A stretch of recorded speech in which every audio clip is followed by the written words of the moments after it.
First and Now is brought to you by World Vision Canada, national charity partner of the BC Lions. Visit bclions.com/worldvision to become a supporter. And Nick, you, like me, have got people asking for tickets already. We've got the game themes, concert kickoff, more news to come later. But how about this? You guessed it, World Vision. Tickets are available in the upper red zone and lower end zone ticket categories. $110, pretty good deal. Can't beat that. And then you get to watch BC Lions ambassador Javon Catoy get some touchdowns. Yes. Throw up the peace sign. I think he's the new guy with Lucky Whitehead now retired. Because in 2023, Javon Catoy hit that peace sign twice. So you think of him as a 6'5", 250 tight end, but he has some speed to him too. So yeah, get your tickets there. We're rocking our hats too, in the World Vision hats. I got it in my office back here. So yeah, good deal. On the topic of Catoy, you know what I love about him, other than his efforts in the community and being the World Vision ambassador? Go back to 2019, 6 years ago. Neil McAvoy at the time was involved in player personnel, was working under Ed Hervey at the time, and he put Javon's name on the list and said, "This Langley Rams kid, let's bring him to camp. Let's give him a look." And Ed and company said, "Yep, agreed." And guy makes the roster and has become a core piece here. Going to be entering, I guess, his 6th season. Would be 7 if his second year didn't get wiped out, but Javon's a great story, and when you look at the training camp roster in a couple of weeks, you see these territorial exemptions. I think we're going to bring a Kamloops Bronco in again. Colton Meikle was talking just to Neil drop about. Him, yeah, he's coming. There might be someone from the Okanagan Sun we'll announce soon, but don't just brush these guys aside, is my long-winded point.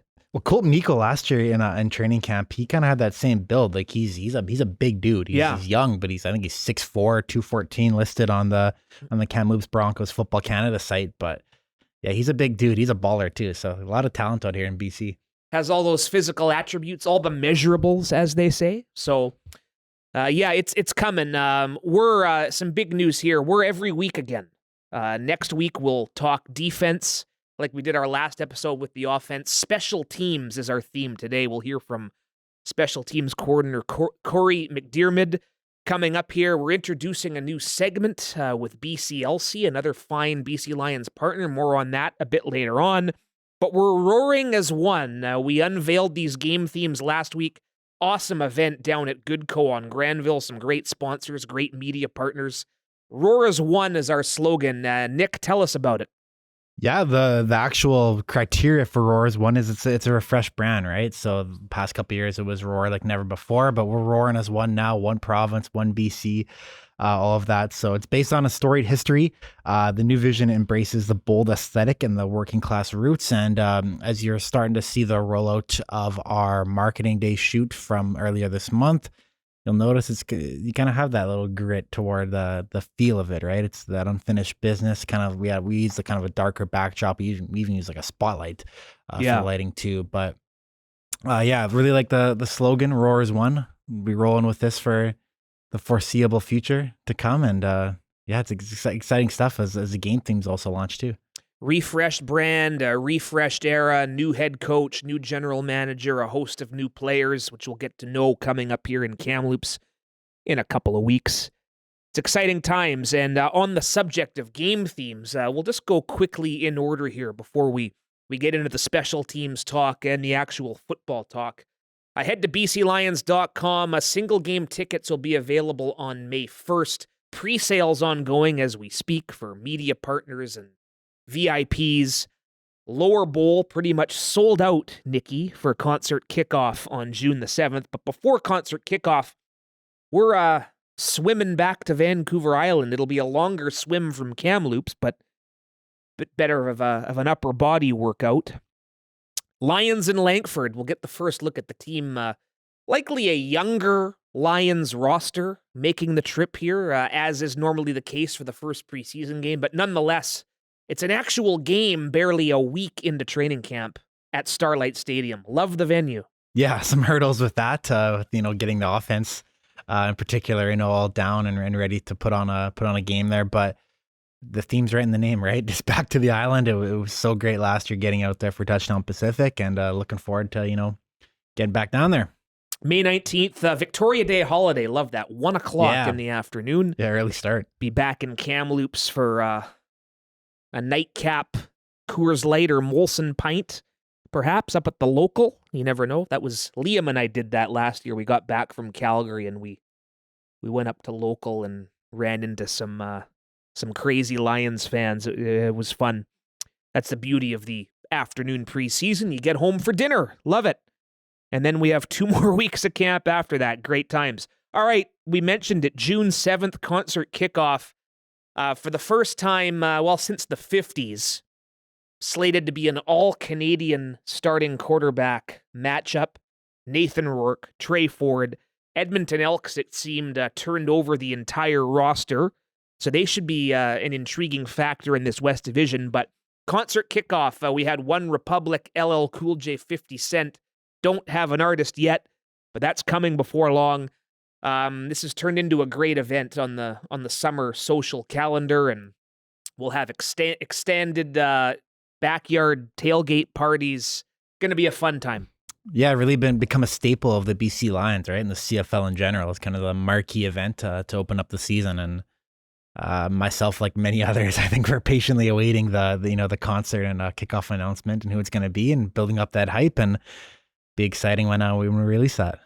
And if tradition holds like 2022 and it's an aerial offensive attack and a big win, that'll get the market talking, won't it? Yeah, well, like you said, the matchup's pretty solid too with the Canadian quarterbacks. I know Trey Ford actually got into that game in 2022 against Nathan. That's right. A fair bit, as did Michael O'Connor. So there was tons of Canadian quarterbacks involved in that one. But it's nice to have, 2 budding superstar quarterbacks going against each other in week 1. It'll be week 3. We're calling it summer camp. Winnipeg Blue Bombers in town. Always a big game in the standings, even if it's only week 3. And this is actually the back half of a home and home. We'll go to Winnipeg on the 12th of June, my daughter Libby's 6th birthday. Little factoid there for you. Anyway, love it. Summer camp, the perfect way to kick off summer and celebrate school being out. Remember the feeling of being out of school for 2 months? It was awesome. The world was your oyster. It was summertime. They're going to be cooking s'mores and doing some other camp-themed activities out on Terry Fox Plaza. And ticket sales proceeds will support dry grad fundraisers, another great school tradition. I'm digging this summer camp idea. Yeah, I love it too. And there's a lot of cool activations in this game too. So there's an Are You Smarter Than a 5th Grade competition. Ooh, I don't know. Camp games at halftime, so that'll be entertaining. You always like the halftime entertainment. I myself, I try to do, when I'm at a sporting event, I like, especially football in particular, I guess they differ in sports because there's not a halftime in every sport, but I always like to kind of stick around for halftime if it's good, especially if it's something's going on like this. So make sure to stick around for that. And like you said, it's a big game against Winnipeg. Hopefully it's going to be, plus 30, sunny, all of those great things. Roof open. 4 o'clock Saturday. So that's going to be a big one there. Saturday, July 19th, another one that's become a cool staple, the Watermelon Smash. Saskatchewan Rough Riders in town. Last year we went bigger. We introduced watermelon margaritas, watermelon smashing at halftime, and the proceeds to that going to repurposed livestock feed. So I know some people see watermelons getting smashed and they think it's going to waste. Well, this is not. This is supporting a good cause, and it just adds to the rivalry with Saskatchewan. Yeah, and what I like about this contest too is that it involves both fan bases, right? It's pretty unique for the CFL. You see the marquee games, whether it's the Labor Day meetups, where it's 2 teams that are passionate, but they kind of have their own sides. Whereas the Watermelon Smash, they're really intertwined, right? You see that with the pregame competition that we rolled out last season. So looking forward to that, and another dandy too in the West. Sask could be a good team this year, so that should be an important one, as it was last year too. Yeah, it's never too early to think about standings and tiebreakers, and it's going to be fun. Sunday, July 27th, Hamilton in town, 4 o'clock again. Family traditions. I started going to games because my grandparents had season tickets. The pre-renovated BC Place, Section 11, Row V, won't ever forget it. Saw so many games in those seats as a kid. Great memories. And a lot of fans get into it. It's a family deal. It's a chance for you to celebrate multiple generations of family. Football and family kind of go hand in hand. And we're going to have some family fun games that will be announced soon on Terry Fox Plaza. Nice way to close out July. Yeah, and I don't think it was a coincidence either that it's a 4:00 start Sunday, so that's prime time to get the family out, head down to Vancouver, and watch some football at BC Place against the Battle of the Cats too, the Hamilton Tiger Cats, the opponent there. Crazy one with Hamilton in town last year. We don't need to talk about it, but overtime loss, Bo Levi Mitchell, vintage forums. Nathan against Bo Levi. That's going to be good. Hamilton's come out of here in the last 2 years and with victories too, so we definitely owe them one. At least Butler's on our side now. Yes. All right, August 16th, Montreal Alouettes, 4:00. You guessed it, another Sunday, but it's our show and shine. So this is kind of a new spin on what we've done in the past.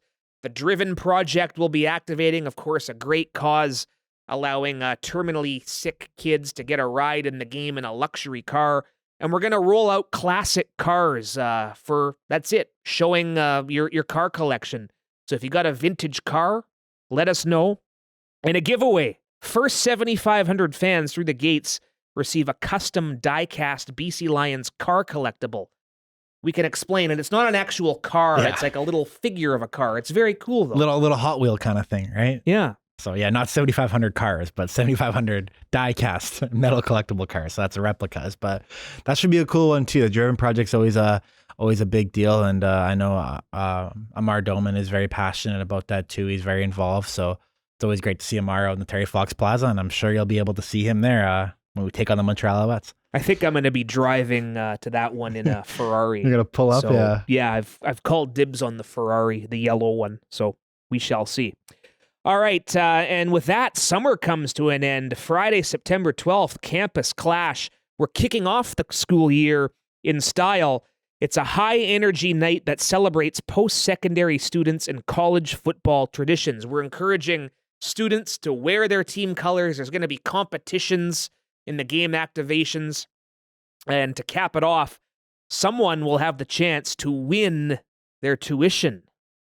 Very cool. That's huge. Yeah, that's a deal too. If you buy your $25 ticket to get into the game and win your tuition based off that. But I'm also looking forward to the Campus Clash. I think you see that around different collegiate and pro sports where you got two different campuses, and in between commercial breaks you got activities for the campuses to compete in and ultimately win a prize. So looking forward to that, and it's gonna be a rivalry with UBC, and I'm sure there'll be other colleges too that to be announced they're going to be involved. So that's a cool one. It's new, but it's cool, and it's going to definitely bring in some good crowds.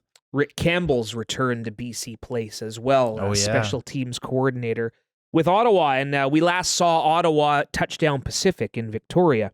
We'll reminisce about that with Cory McDiarmid here in a few minutes. Was with the Red Blacks in Campbell's current position last year.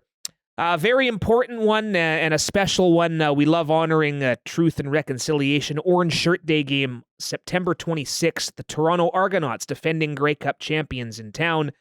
We'll see the return of our Indigenous marketplace with crafts, goods, plus cultural food offerings that'll highlight the Indigenous culinary tradition. First 5,000 fans, as always, get a free orange t-shirt sporting our special Indigenous-themed BC Lions logo. Of course, the original designed by Corinne Hunt. Tanner Timothy making some additions to it last year. Always a special night at Save on Foods Field. Yeah, exactly. This is the special theme, and it's been going on for, this will be the 5th year, correct? Of the OSD? 2021. Yep. 5th edition of it, so it's a powerful game, and it's meaningful to have, celebrate and honor the Truth and Reconciliation of the Orange Shirt Day. So it's gonna be a big one, and it kind of marks the first game of fall too, right? So that's always it's kind of when the season the games get even more important too. So there's that going for you, and Friday night, and should be a good one. And it's always a good one when we start talking about turkey. The Gravy Bowl is on October 4th. Once again, it's Calgary. Vernon Adams Jr. returning, and we hope he's not the one eating turkey legs post-game. The only thing sweeter than an October win over Calgary is celebrating again on the field with turkey. It's the 3rd annual Gravy Bowl. We're going to celebrate amateur football on this night as well to maximize the fan potential. Pre-game tailgate party, you'll see Dwayne Vanneau and Jay McNeil carving again. Pie eating contest. We know young Judd will be on hand for that. And it's Orange Helmet Night as well, celebrating the community and high school champions. This has turned into another solid tradition. Yeah, and the Gravy Bowl, the one thing I always think about it too is you got to get out for the Terry Fox Street Plaza party. I find I always make my way out there for content, but I feel like the Gravy Bowl is definitely one of the top pregame parties out at Terry Fox Plaza. So make sure you get there early. All right, we're going to wrap up with Edmonton. We start with Edmonton, wrap it up Friday, October 17th. Not our last game of the regular season. That will be a week later in Saskatchewan. Wild West. It's a showdown as we celebrate the culture of a true Western style. The fun will include Uproar Dance Team wearing their country costumes. It is close to Halloween as well. Mechanical Bull, that's where you'll be, right? And a lasso performer to keep the energy high at Terry Fox Plaza. And there's going to be a country music performance at halftime, which we'll announce later. Wild West will conclude the 71st regular season home schedule against Edmonton. Could be big in the standings, too. Yeah, and a lot of fun new activations. I will not be doing the Mechanical Bull. I might be out there to capture content. So if you see my camera around, make sure you put on a good performance because I will not. Will you? Because I'm not. There's no way. Yeah, maybe. Yeah. Okay. Possibly. I'm not really into those, to be honest. I'm still ripping through Yellowstone. I'm on the last season. Okay. So I'm. It's always funny when those cowboys get on a horse that isn't quote unquote broke yet, and he's like, jumping all over the place. For those Yellowstone watchers, I'd be like Jimmy on that Mechanical Bull, so it wouldn't go too well. Jimmy's turning into quite the cowboy, though. I'm happy for him. You feel good for a character like that. Anyway, only one way to get your access now is to become a BC Lions season ticket holder. bclions.com/tickets. All kinds of perks. You get 15% off Lions merch. Some great new merch available, too. You should check that out. Exclusive events, reserved seats for the playoffs, pre-sale privileges. Head to bclions.com for more info. All right, we're going to talk a lot of football on this episode. We're going to do a bit of a deeper dive into some of the special teams areas, kicking, long snapping. Who's going to return kicks this year? One of the many intriguing questions. We'll talk about that with special teams coordinator Cory McDiarmid coming up. Also, talk to Cam Tucker, introduce a new segment with him, with our friends at BCLC and Play Now. It's all coming up on First and Now, the official BC Lions podcast. Back on First and Now, and it's our pleasure to welcome and introduce Cory McDiarmid, special teams coordinator, back with the Lions for the first time since 2000-2001. Welcome back, sir. Thank you. Good to be back. Happy to be here. Now, we're going to start by doing something fun. Nick usually asks me trivia questions, but we're going to test his skills. So you, correct me if any of these facts are wrong. You've been a part of 9 CFL teams, but you've never worked for the Hamilton Tiger Cats. Correct. So, Nick, what was the 9th team Mr. McDiarmid here worked for? I hope this is as easy as I think it is. The Ottawa Renegades? That's correct. That's it. That's correct. In 2003? 2004. Okay. Well, a process of elimination. It would have to be the Renegades, right? He asked me this when I met him a month or so ago, and my first thought was there an American stop in there? But you don't quite go back that far. Don't go back that far. No. Hamilton, we'll keep him here. But let's jokes aside. So UBC Vanier Cup 97, special team that was with the late Casey Smith, of course. So you come here in 2000, and we celebrated the 2000 champions last year, went on the Wall of Fame, and looking in your office, there's pictures of you from that celebration with your dad, with Craig Smith, a longtime scout in the league. What are some of your best memories of that championship, Cory? Well, that was an incredible year. Craig Smith was coaching on staff that year, and then I think it was the next year he went into personnel stuff with Adam Rita. But that was a very interesting year. We went into the Grey Cup at 8-10, so we were the first Grey Cup team ever that had an 8-10 record. The next year, I believe Calgary won the Grey Cup with an 8-10 record, followed us up. But yeah, no, it was an interesting year. A lot of transition. Greg Mons was the head coach. And then we had a receivers coach that he left to go to the XFL. Greg Mons left to the XFL midway through that season. Frank Smith started off as the special teams coordinator. Then he resigned midway through the year. So I was working that year started as the defensive quality control coach. And then they made a change with the defensive coordinator. So I became the linebacker coach. And then Frank Smith resigned, and Coach Brado called me in his office and said, hey, he says, what do you want to do? I said, what do you mean, what do I want to do? He says, well, special teams, what do you want to do? I said, well, being as smart as I am, I said, I'll do kickoff. I said, that's probably pretty simple. And he says, what else you want? I said, well, I'll do kickoff return. He says, what else you want? I said, Steve, what do you want me to do? He says, you got it all. So then I became the special teams coordinator that year. And,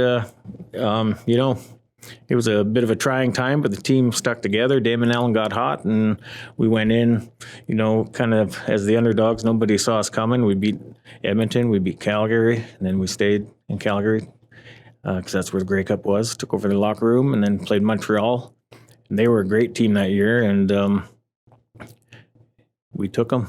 So everything ended well. When you think 2000 BC Lions, though, you got to think the running back room too, especially with Robert Drummond and Sean Millington. Did you see? It's kind of well known now that they kind of butted heads, and it's kind of natural in sports. So you want to get the carries, you want to get the ball. But seeing that firsthand as their positional coach at times, did you have any fun memories about how those two guys competed? Well, I moved to coach them in 2001. In 2000, I was coaching the linebackers, but two great running backs, exactly like you said. And, both thought they should be the number one guy. And on any team, both could have been the number one guy. And, they worked well together. Like you said, they may have butted heads at times, but that's just, type A personalities and knowing what they could do on the field. And they were great running backs for us. And they had a heck of a year that year, and a heck of a Super Bowl or a Grey Cup. And then the next year, I think we led the league in rushing that year as a running backs as well. So, yeah, two great players there. And that was Millington in 01 too? Millington, yeah. And Drummond was here in 01 as well. They were back. Yeah, both of them were back. Yeah. Yep. A great cup solves all problems, I guess you could say. Yeah. Well, Drummond, I think Drummond ended up a couple years later, I think, back with Toronto. I think he finished with Toronto. And then Millington, I think, retired with Jamie Terrace after 2002. Yes, that's right. So Millington started here, left, came back, and then finished here. So, yeah, you're exactly right. Yeah. And great team. We had Saglia was our kicker. That was his last year of kicking in 2000, and he went out with the Grey Cup. So it was awesome learning experience for me working with him. And then the next year we had some different kickers in there and whatnot. But yeah, it was a great way to start. I was here in '99, working with the coaches on game days and spotting and doing stuff like that for them in '99, and then in 2000 was my first full time. So was it a situation you were just looking to get a foot in the door and willing to do anything they needed, kind of thing? Well, yeah, it was actually. What happened is I was coaching at UBC, and I got to know Adam Rita, and then so he had me come in, and I worked with Don Lindsay. He was a defensive coordinator in '99. So I worked with him, and then in 2000, I actually got a job offer in Toronto. So what I did is I stopped in here to talk to Adam and said, hey, Toronto offered me a job. This is what they're paying me. And he worked a number of years with the Argos. So I said, what do you think about this? And he says, well, give me a second. So he went down the hall, and then he says, hey, come down the hall. He says, Greg Mons wants to see you. Yeah. So if anybody knows Greg, he was kind of a bit of a bombastic guy and very animated. So I go into his office, and I'm thinking, oh, man, he's, going to rip me because, I'm in the offices here and I'm going to Toronto. So I come in and sit down, and Greg says, hey, I hear you're going to Toronto. I said, well, they've offered me a job. And he says, yeah, and you talked to Adam about it? I said, yeah. He says, well, I was in Toronto. Why wouldn't you talk to me? I said, whoa, I didn't want to bother you and those type of things. And and he says, no, I'm just kidding with you. He says, what Toronto's paying? He says, we can match that. Why don't you come coach for us? You don't have to move. I said, let's do it. So I signed a contract that day. It worked out well. But stops in Calgary, Montreal, Winnipeg, Edmonton, and then eventually Toronto. Yeah. Well, I left here in 2001 to go to Toronto in 2002. Gary Echeverry was the defensive coordinator here in 2001. He got the head job in Toronto, so he took me with him. So, yeah, I went BC, Toronto, Calgary, Ottawa, Montreal, Winnipeg, back to Ottawa, to Saskatchewan, back to Winnipeg, back to Saskatchewan. And then where did I go? Then I went to Edmonton, and then I went to Poland for a year, coaching the European League of Football. Then I went to Ottawa, and now back to BC. I think that's nice roundabout journey. I think that's my journey. World traveler here. So who are some of the top returners you've worked with over the years throughout the CFL? Who comes to mind? That's a great question. Well, the last couple of years, we've had good returners there with, Dedman. Yeah. He's pretty special. Man, I'd have to go back in the memory bank and remember some of these names, but... was Montreal, was it Larry Taylor? That was his name, right? Was he there yet? No, I didn't coach him. He wasn't there when I was there. But yeah, over the years, I've had a handful of great returners. I'm trying to think of Winnipeg too. I should know this. I used to go to those games at Canada Inns in the end zones there in the bleachers. Lacking here. I don't think Charles Roberts would have been returning, right? No, he wasn't Arlen returning. Bruce, no, not Arlen. No, my goodness. I'm blanking too. Javon Johnson was probably a little after. Yeah, Javon. That's like 2011, right? Yeah. My goodness. The one guy, he was coaching here. I think he was on staff with Clay Brooks. Keith Stokes. Yeah, Coach Stokes. Yeah. He was one of the best. He was great. He was one of the best that I coached. Yeah, he was very good. Great guy too. Bringing it current here, obviously there's a lot of things that drew you back to this position.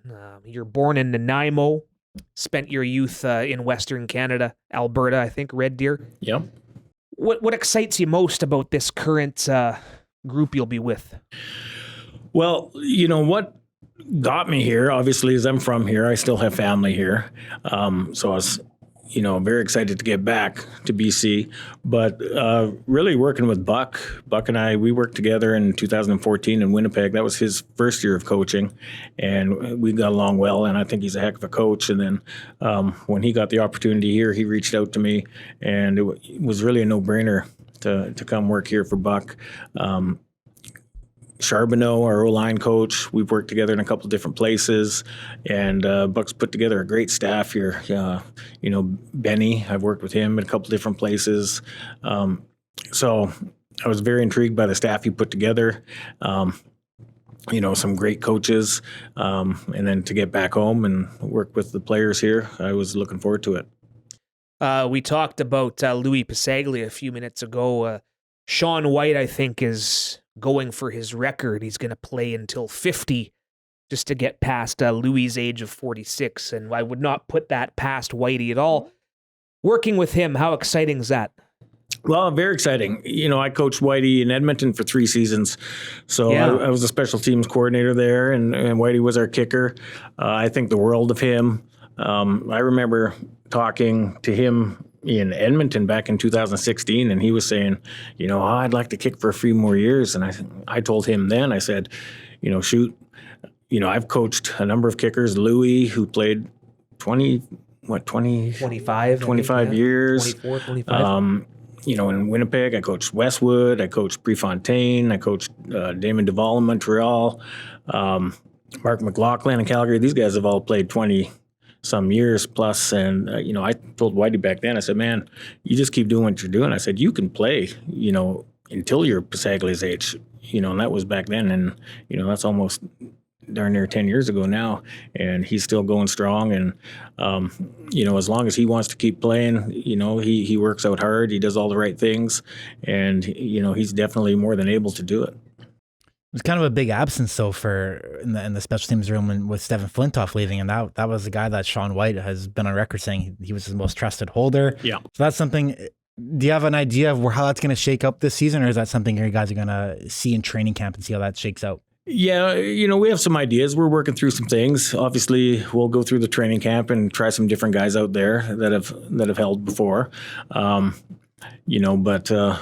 we'll be rocking and rolling. We'll get somebody in there that can do it and that Whitey trusts, and away we go. The draft's next week too. The global draft has always been a source of finding good special teamers, punters. Carl Meyer just last season was drafted by the team. Have you been working with Ryan Rigmaiden, Rob Ralph, Neil McAvoy and company to look at this year's class for special teamers in the draft? Yeah, we've been doing that last couple of weeks. They've been doing that a lot longer, but since I've been in the office here the last couple of weeks, I've been looking at guys and seeing who we like in the global draft. There's a lot of talent there, so if they choose to pick a guy, there's a pretty good crop of guys that they can go with. So they'll get that figured out, and if they want me to look at more film, I'll do that. But Carl's a heck of a talent too. Kind of funny story about Carl is I was coaching in Ottawa last year, and so we were playing the game over on the island, and both Carl and Flintoff were punting and kicking pre-game, and I was talking to our head coach Bob Dice, and I said, man, I hope Flintoff dresses this game because that other guy's booming the ball. And then ended up you guys dressed both of them, and Carl did the punting and had a pretty good game. But yeah, he's got a very strong leg, and I see a lot of promise in him. We were talking about returners earlier that you've coached, but that's another position that seems like it's going to be totally up for grabs in training camp, and you're going to be able to, develop a new returner in the Canadian game. What are you seeing from the candidates so far that the team's brought in to compete for that position? Yeah, well, they all look like good returners. I haven't seen a whole lot of film on them, to be honest. I've seen stats and those type of things. Statistically, they're all very good. But we'll get into training camp and we'll get them a lot of catches and then see who we go with. We'll get into preseason games and kind of figure out who our guy is. But, like you said, it's kind of some young guys in there. But for me, that's fine. I've been on a lot of teams where we had young guys and then they became great returners, and I don't see anything different here. Mm-hmm. So over the 20 plus years now coaching special teams in the CFL, what are some of the identifiers that you're looking for guys to separate themselves in the return game? As far as returners? Yeah. Well, the big thing is catching the ball, tracking down the ball. It's a bigger field. It's different where you can't just let the ball hit the ground where a team can down it. Kind of the truest read in the CFL is in the return game because they need to return that ball and catch that ball every time it's punted. So, you got to have a guy who has good vision, who can get a good jump on the ball, who can, read the punter's direction and stuff like that because, there's a lot of cross-field punting and whatnot in the CFL. So, a lot of teams will play with one returner back there as opposed to two. So you have an extra guy in the box to kind of take away fakes and those type of things. So you need a guy that can really track that ball, sprint over there, get it, and then he's got to get his eyes upfield and then be able to run with it and have good vision. That's a thing. We play obviously with the 5-yard halo rule, so they're protected. But for young guys coming up to the CFL, it's a whole different world. So, you got to see who can adapt to it and adapt fast because, I think we have 7 days and then we're playing our first game. Yeah, so it's different. Yeah. So, throw them in the fire and away we go. Back to Vancouver Island like we were talking about. That's it. This has been great. Before we let you go, don't want to put you on the spot. Any good Moj stories you can share? UBC? That I could share? Probably not. No, the UBC era 25 years ago, probably not. Yeah, I've known Moj for a long time. We used to coach, they had like the Canada Cups and things like that. So yeah. I was coaching in 2000, 99 with Moj. He was coaching before he was doing the radio and those type of things. Mm-hmm. And, and he was a great coach too. I don't know if he's still coaching or not, or if he's just retired to being the media star that he is. Him and Farhan coached together at New West it's a long time ago now. It was when I was in radio. So, yeah. But he's he loves the game too, right? Loves the game. Like I said, he was a great coach. He was a D-line coach. I was also a D-line coach at that time with Canada Cups and those types of things. So we worked a lot together and got to know each other quite well. But I don't think I'm going to embarrass him with any stories that I got here. Save it for the next one. That's it. I got some good Farhan stories too, but I don't think I'll tell those either. Let's hear it. We don't want to lose our broadcast license, do we? No. Love both those guys. All right, this has been great. Long overdue. Welcome back. I know Surrey looks a little different than when you were last here, but yes, it does. Great to have you aboard. Yeah, I'm happy to be here, and I really appreciate you guys inviting me onto the podcast here. So hopefully we'll speak again. We will. That's Cory McDiarmid, a special teams coordinator, 2000 Grey Cup champion, looking to add to the trophy case. Thanks again, sir. There we go. Thanks, guys. We'll be back with some goodies to close out First and Now. Excellent stuff with Cory McDiarmid, 25 years later, back in the den and really intrigued on this special team situation, of course. Shaun White, another year of leading the CFL in field goal percentage. Got to get him that award this year. Of course, there's a bigger trophy we're thinking of, but Whitey's back, and we talked about it, and love that evolution of Shaun White.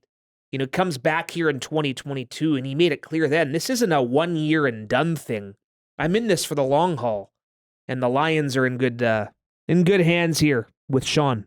Yeah, the kicker position. I mean, if we're talking about it, there's nothing that much to say then because you just got Shaun White, right? It's like when he goes out on the field, you got nothing to really think about. You just think that you're going to get 3 points and then go on to the next play. So it's great to have Shaun back.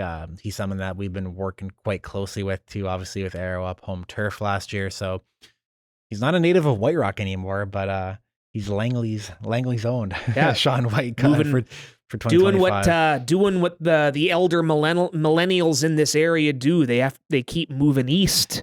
That's the way it goes. We've all been there, done that, and the punting part is going to be intriguing again. Again, we'll see what the global draft brings next Tuesday. But Carl Meyer got his taste of action. Global draft pick from a year ago. The former rugby player from South Africa has a booming leg. And with Stefan Flintoff not being re-signed, it seems to be Carl's to lose here. Yeah, the 33-year-old turning 34 during training camp. Good story. Pro rugby player, played some indoor football and transitioned over here last year. And yeah, like you said, with the departure of Stefan Flintoff this offseason, as of today, Carl Meyer is the lone punter on this roster. So it's going to be his job to lose. There's obviously a global draft and a CFL draft coming up to add competition to that position. But Carl has a rocket of a leg. That's something I think that was pretty evident in training camp last year, and why he handled kickoff duties in Touchdown Pacific, right, was the coaching staff wanted to get a look at that when the live bullets are flying. But should be exciting. Like, he's a good story and really easy guy to work with. I know Shaun and him have some good chemistry too, and potentially be a holder too as well, right? That's going to be something we'll have to find out in training camp as well with Flintoff not here. So Carl might see some, who knows, punting duties, kickoff duties, holding duties. That's something we'll find out in training camp. A burning question will be that of who returns kicks, who returns punts. Of course, no more Terry Williams. A returning player to keep an eye on here, Stanley Berryhill. They like him. A few ex-NFLers brought in. Jason Huntley, formerly of the Philadelphia Eagles. Nathaniel Pete. Jermaine Jackson had some time with New Orleans. And a couple of veteran former NFLers. Victor Bolden Jr. Was a member of the 49ers. Lynn Bowden Jr., yes, those are two different guys, played with the Chargers. Great competition coming in the return game. Yeah, and it's something that the preseason is where you really, I feel, see this, come to light of who's got the edge in this position. And it's something that's going to be a battle throughout training camp as well. We even saw it last year, though, with Stanley Berryhill, where he had kind of his defining moments in the preseason where he had a big punt return against Edmonton where he ran across the entire length of the field and gained about 20, 30 yards. So The preseason games, the Lions and Langford game especially, that's where you're going to see the first action, obviously, with the returners. That's going to be big. And, just learning the rules too, right? A lot of these American guys, they've never experienced the field goal post being in the end zone, right? So there's the Terry Williams made his mark with the BC Lions on that missed field goal return touchdown back in 2023. That's a play that it's an electrifying play in the CFL, and these Americans, if they have that speed, they can create some massive opportunity there. So this is going to be another really, really good training camp battle, in my opinion. And then long snappers, Riley Pickett back, the versatile guy. He's been a defensive lineman. He's been a fullback. And the veteran Kyle Nelson, Mike Benavides spoke glowingly of him in the Arrow Up documentary series. So in good hands there. Good mix of veteran and youth at an important position of long snapping.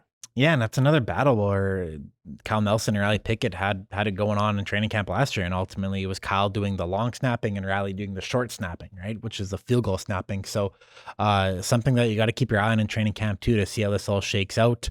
Riley Pickett's become a very, very versatile and important player on this BC Lions roster. Great story being a defensive lineman and transitioning to several positions now. So Cory McDiarmid, talked about that it's going to be a good battle this in camp, and can't wait to see how that one shakes out too. So a lot of there's Sean White at the kicker position where what you're getting with Sean White, but outside of that, there's still a lot to be settled in camp. Yeah. Battles is going to be the key. New coaching staff, new regime, at least at the general manager position. So no entitlements, no guarantees for any of these guys, and that's what makes it even more intriguing. All right, a couple minutes before we introduce Cam Tucker and a new segment with BCLC, but Tuesday is draft day, 2 picks in the global draft, and the Lions have 7 picks total in the Canadian draft happening later on Tuesday the 29th. Round 2, 11th overall will be the first one, barring any trades. And I wanted to highlight this, a bonus pick in the second round again for national snaps. So ironically, have to forfeit a couple of picks to Calgary because of salary cap reasons. Well, we got more Canadian snaps out of those additions. Nathan Rourke, Matthew Betts. And as a result, we get the 19th overall pick. Of course, last year with that bonus pick, ended up with Ezekiel Tiedy, wide receiver, but also a bit of a lottery ticket with Theo Benedict in the second round. We ended up signing on with the Chicago Bears, the UBC offensive lineman. So if that's a player that ends up here, great.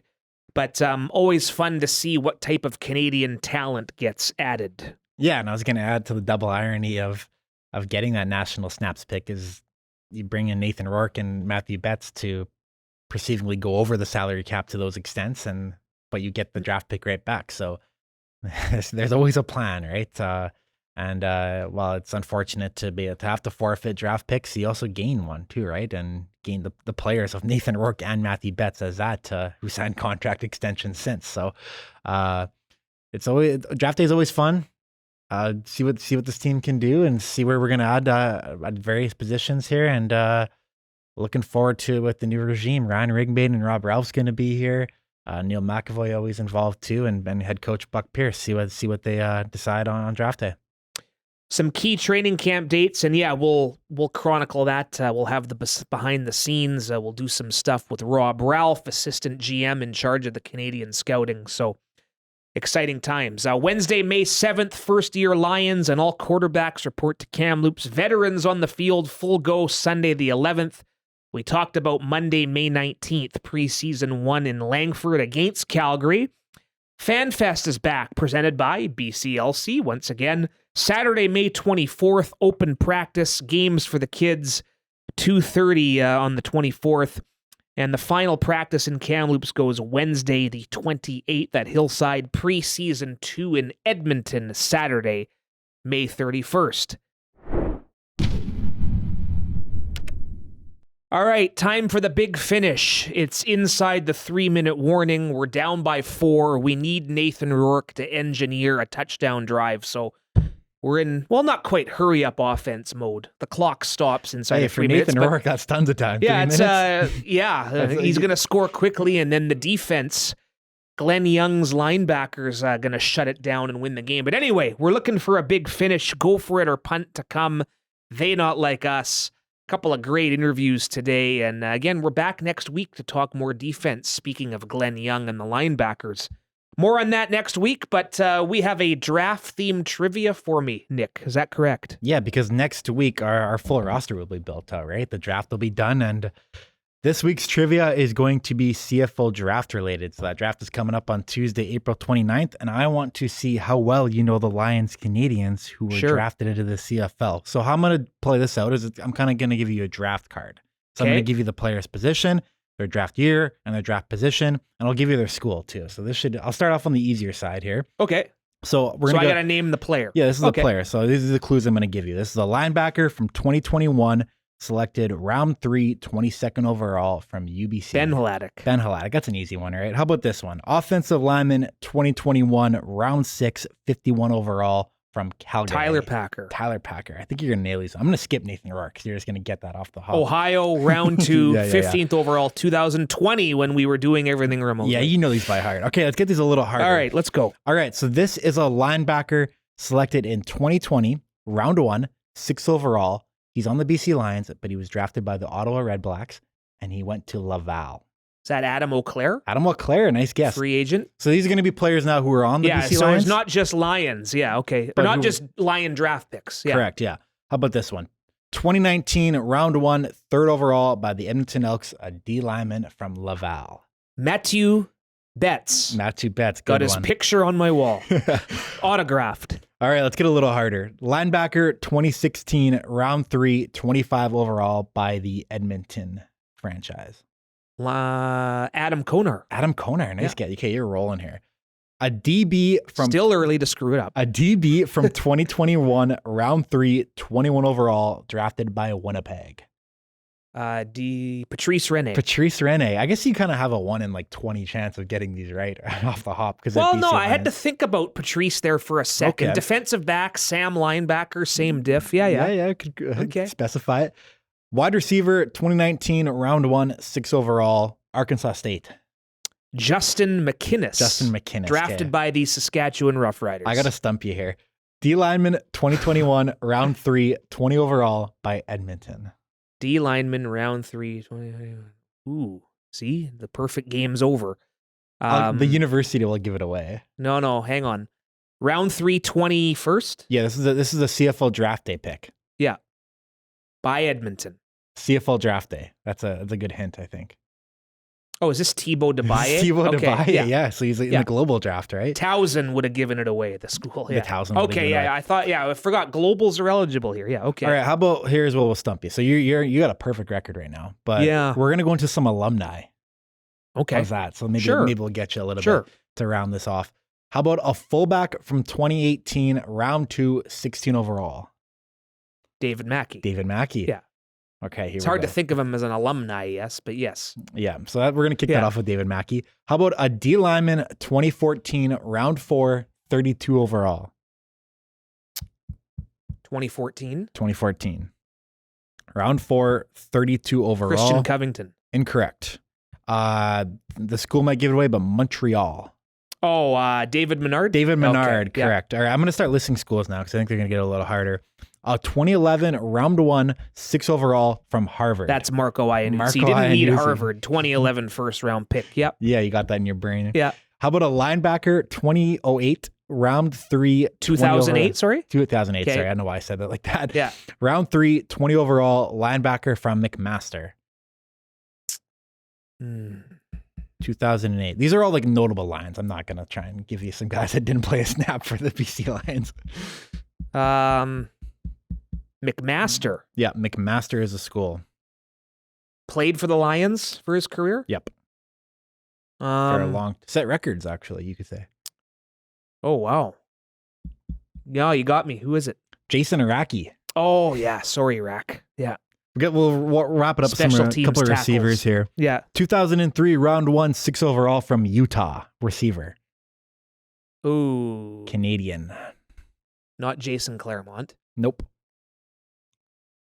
Played his career. 2003, round 1, 6th. Utah. School give it away? No, well, It's kind of tough back then, yeah. to remember the No, schools. who is it? Let's get some guesses here. He played a lot for the Lions. He was a prominent name for the Lions. Canadian receiver. Yeah, it's going to be one of those ones that's going to kill me when I don't get it. Couple clutch touchdowns. Went to Edmonton after, I believe. Paris Jackson. There we go. There we go. How Yeah. about that? We'll wrap it up with Yeah. this one. An offensive lineman from 1987, round 3, 25th overall from Western Ontario. Was this our pal Jamie Terrace? That is Jamie Terrace. Was he drafted as an offensive lineman or a fullback? I can't. Anyway, That's besides the point. But how about that 87. 25th overall for Jamie Terrace? Just get a Hall of Fame offensive lineman. And his number's retired. There you Third go. round.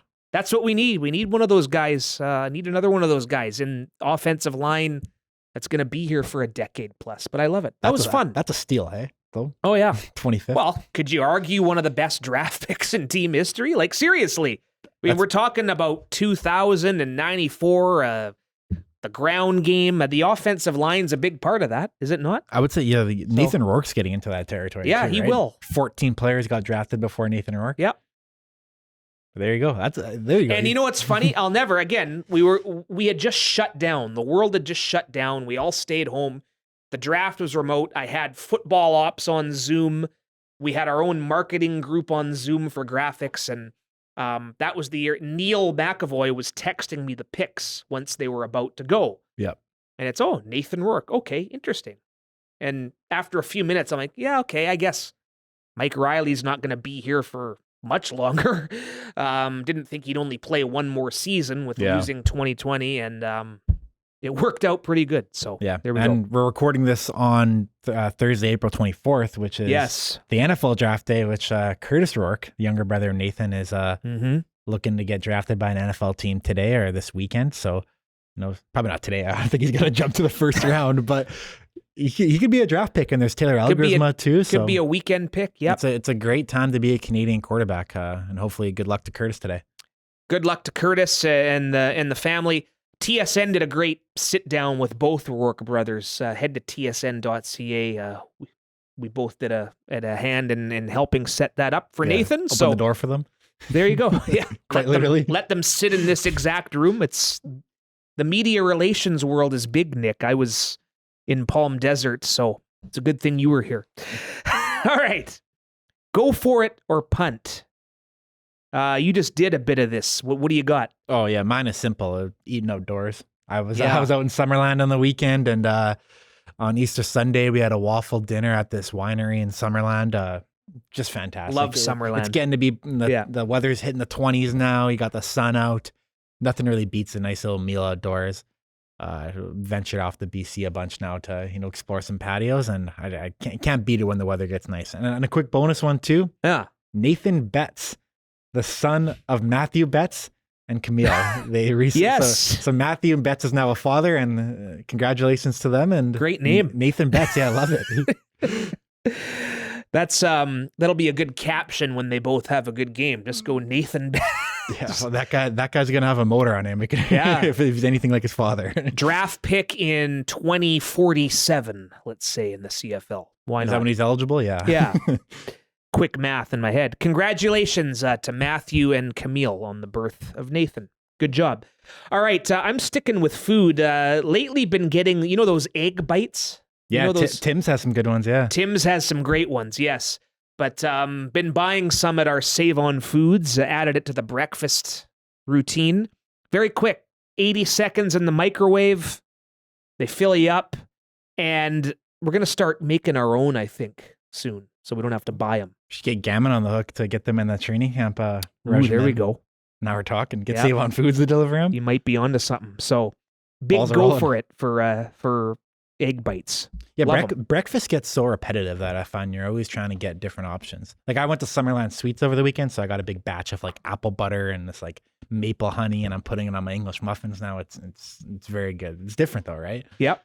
So I'm on with you on that. By the way, I'll be in Summerland first bye week. Summerland Sweets. Yeah, I might have to get you. I might have to give you a laundry list of restock for please me. Do. Yeah, I got you. I mean, we got the new Nissan SUV with a big trunk, so there's more More room we got hit with a good rainstorm right after Princeton. up there. Yeah.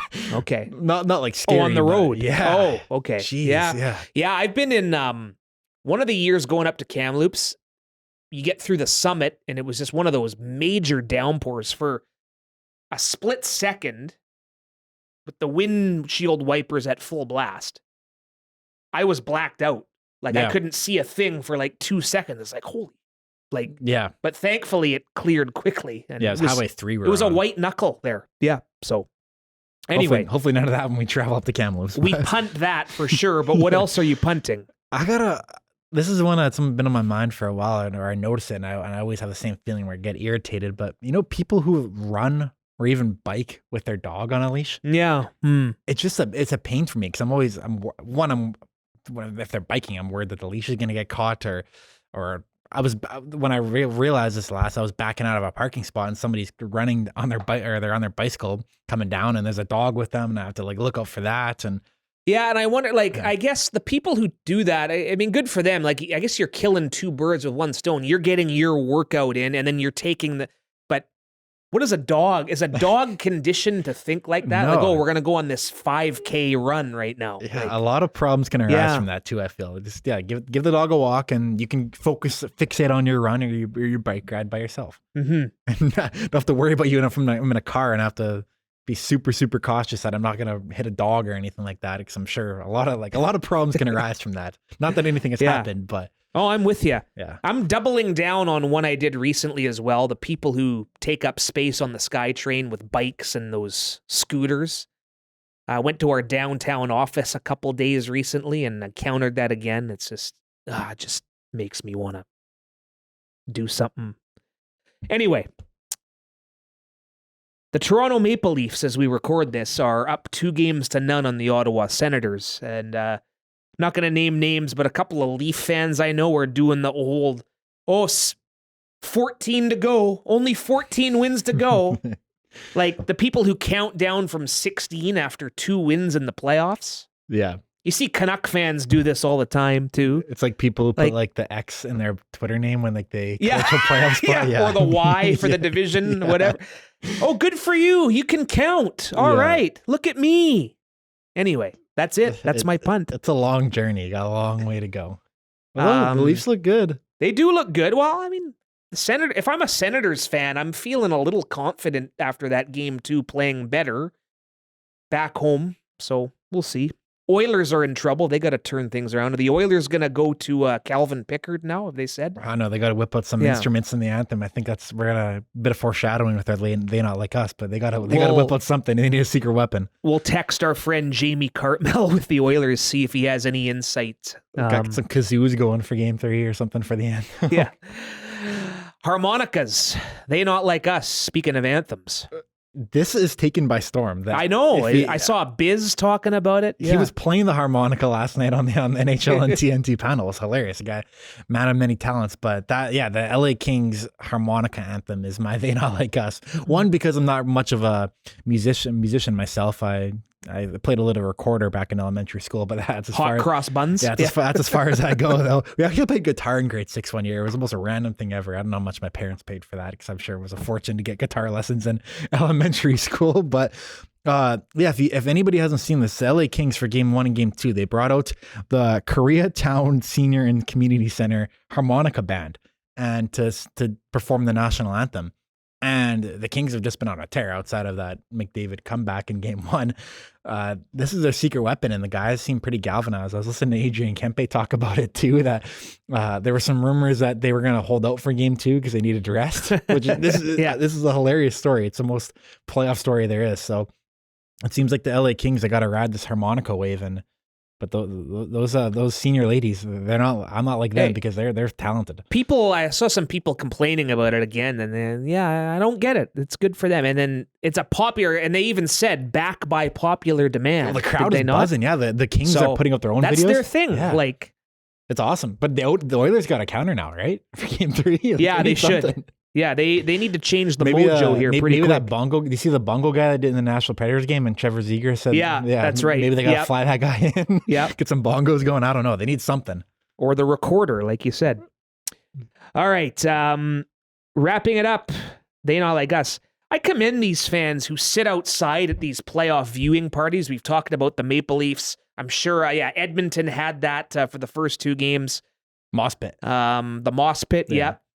But that takes a little bit of fortitude. I mean, what's the washroom situation? Porta potties, yeah. Yeah, porta potties. The weather can be shoddy in the first round in some of these cities. I'm not I like to, if I'm not at a game, I like to just watch it at home. Ditto. Small group. No bathroom lineup. Pour your own beer. So I commend the fans who do it. There's some that do it every game, whether it's Jurassic Park with the Raptors those years. I know some people who were in there. You were in there. I commend those folks. I agree with you. It's not probably the ideal situation. I think it's more about the atmosphere, and if maybe you're not a diehard fan, that's a setting for you. Yeah, because you don't get the full game experience and the audio and all that. But Jurassic Park was fun. I remember they were selling Coors Lights there. That was the beer. It was okay. So they had the orange ones. Remember, I don't know if they still sell them, but they used to have the orange flavored Coors Lights. I remember those. It wasn't like the actual like orange can, but it was like the gray can or the silver can with like an orange slice on it. So I remember I was drinking those. But yeah, the problem is that if you want to go get a drink or you want to go to the washroom or you want to get food, you kind of lose your spot. But if you're in a group, you can kind of hold the fort down. But that's the key. You got to get someone to stay. Yeah. But those are big. And the Winnipeg, I see a lot of comments about the Winnipeg one. I've been there too. It's like the most narrow. You've been around the Canada Life Center. It's the most narrow street, right? So here at Rogers Arena, there's not much room out there on the. They did those inside the arena last year, right? So without stating the obvious there, but for why? Why? Well, they were in a controlled environment. You're thinking riots here? Didn't the mayor comment on that? Oh yeah. Well, there was a political. Yeah. How can I forget? But too bad for Vancouver. But too bad. The Winnipeg one is bumping. Even teams like Vegas and Pittsburgh and Tampa Bay, they do them now too. Like they're everywhere. Oh, it's become universal almost. Yeah. The Winnipeg one is elite though, obviously with the white. Calgary looked like it was always a good one too. Well, I tweeted about this. So in game 1, it was 4-1 for LA in the second intermission, and the Sportsnet panel's doing their hit. And in the background, you can see they're doing the conga at the Moss Pit. And I'm like, you cannot be that's exactly my point. The diehards would not be doing if they're down 4-1. It was 4-0 too, like a minute before the Oilers scored. You're not doing the conga. You're not all happy and giddy in the second intermission when you're down by 4 goals. So that was punting that too. I couldn't believe they were ripping the conga line in the second intermission. It's not like it used to be. All right. Great episode today. Couple of great interviews. Be sure to subscribe, rate, leave a review. Back next week to talk defense. So we'll introduce you to some new defensive coaches. 2 of them anyway. The other one we're talking to is someone you're familiar with. And World Vision Canada, bclions.com/World Vision to become a supporter. Nikki, enjoy the playoff games this weekend. Let's get hype, baby. Yeah, get your tickets. They're coming on sale. Yeah. CFL Draft next week. It's coming. May 1 tickets, bclions.com. Back next week on First and Now.